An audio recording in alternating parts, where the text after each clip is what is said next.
بسم الله الرحمن الرحيم. السلام عليكم ورحمة الله وبركاته. ولكن سجد أهيد الله كسر هذا maanta waxaan halkan uga tacsiyadeynayaa dhammaan ummadda islaamka ee Soomaaliyeed ee ku dhamaatay qaraxii ka dhacay magaalada Muqdisho.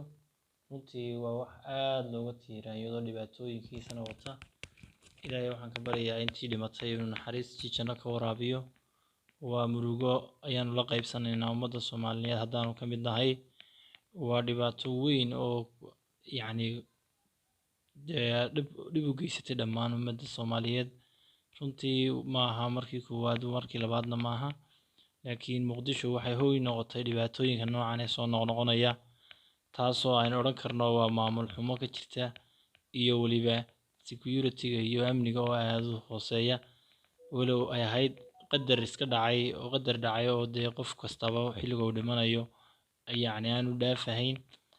sida lasoo warinayo waxaa ku geeriyooday in ku dhow 70 qof ayaa qaraxa maanta dhacay ku geeriyooday. ilaahay waxaan uga baryaynaa naxariis janno ka waraabiyo dadkii iyo ummaddii ay ka baxeen bedel khayr qaba ilaahay ugu bedelo. waanu tacsiyadeynaynaa, waananu ka murugeysanahay haddaanu nahay ummadda Soomaaliyeed meel kastoo ay ku nool yihiin. dhibaatadani waa mid aad iyo aad u saameynaysa qalbiyada iyo shucuubta ummadda Soomaaliyeed. waxaana odhan lahaa ama ku talin lahayn meel looga soo wada jeesto. runtii waa arrin masiibadiisa iyo dhibaatadiisa wata.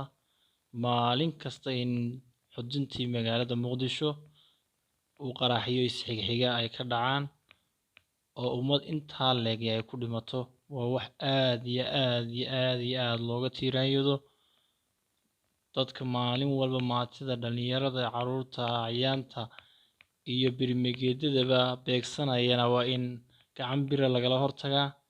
runtiina loo wada xidhaa shaarka jireyska iyo weliba amniga oo ay xil iska saaraan dhammaan ummadda Soomaaliyeed meel kastoo ku sugan yihiin. runtii waa wax aad iyo aad qiiro iyo tiiraanyo noogu beeraysa haddaan nahay dhalinyarta iyo weliba shacabka ummadda Soomaaliyeed afkooda ku hadasha, taasoo maalin kasta Muqdisho ay hooy noqotay qaraxyo ismiidaamin ay soo maleegayaan xarakada Al-Shabaab ee dhiigga iyo boobka ummadda yacni u badheedhay. markastana handadaad iyo dhibaato kula foogan ee doonaysa inay markasta dhibaatayso shacabka iyo ummadda dhalinyarada, aqoon-yahanka, birmigeedada Soomaaliyeed. waa wax aad iyo aad loola yaabo oo runtii caqabad weynna ku ah ummadda Soomaaliyeed jiritaankeeda iyo horusocodkeedaba. runtii waxaan u baahannahay in loo kaco oo markaa dagaal lagala hortago qof kasta oo markaa doonaya inuu burburiyo qarannimada iyo weliba jiritaanka ummadda Soomaaliyeed. waa talo aan markaa ku darsanayo walaalahayga ummadda Soomaaliyeed iyo dhibta weyn ee loo geysanaya maalinba maalintii xigta oo aan wax laga jiifsan karo ahayn. yacni dhibteeda iyo weliba hurgumadeeda iyo weliba dhibaatadeeda wadata.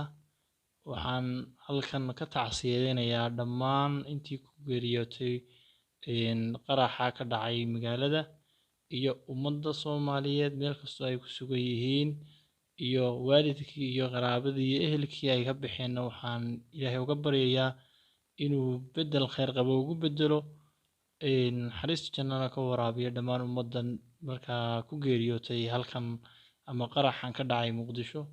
waa masiibo aad iyo aad qalbiga iyaga u taabanaysa.